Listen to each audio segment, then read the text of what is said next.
what I'm thinking about 2017 smartphone in the year 2020. As the promise, I'll break down this phone specification in this video. This is Honor 7X. What's my first impression about it? The very first I noticed is the aluminum body it has. It feels so good. Totally love it. And the other one, of course, it has no note, which I totally love. And when we go to the bottom, this Honor logo pretty much bother me.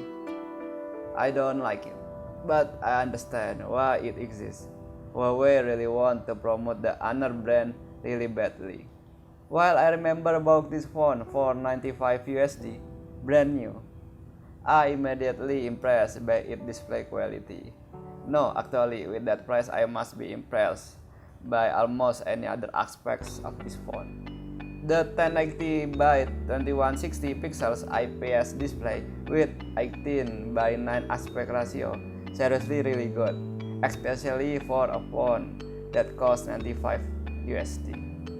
I don't care about the camera, but for the sake of this video, let's take some photos. I'm not a photography guy, so most of the setting I set as default. And yes, I use the highest pixel this phone camera can handle. 16 megapixels, baby.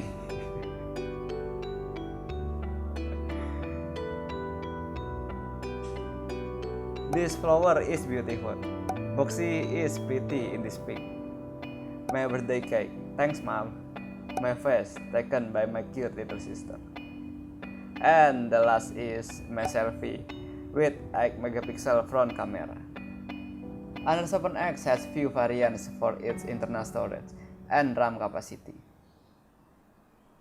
Mine is 64GB internal storage paired with 4GB of RAM, powered by his Silicon Kirin 659, the 16nm version.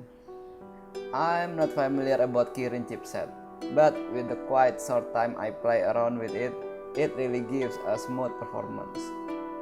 When into GPU, it powered up with Mali T830MP2.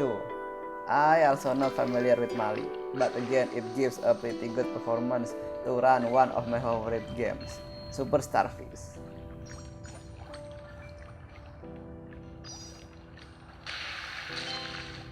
Before we finish this video, the last thing I want to mention in my first impression about this phone video is this camera bumps looks ugly.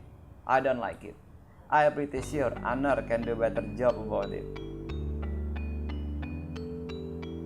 Okay, that's pretty much it. Stay tuned for my Honor 7X review video. I'm Kami, thank you very much for watching, and as always, have a nice day.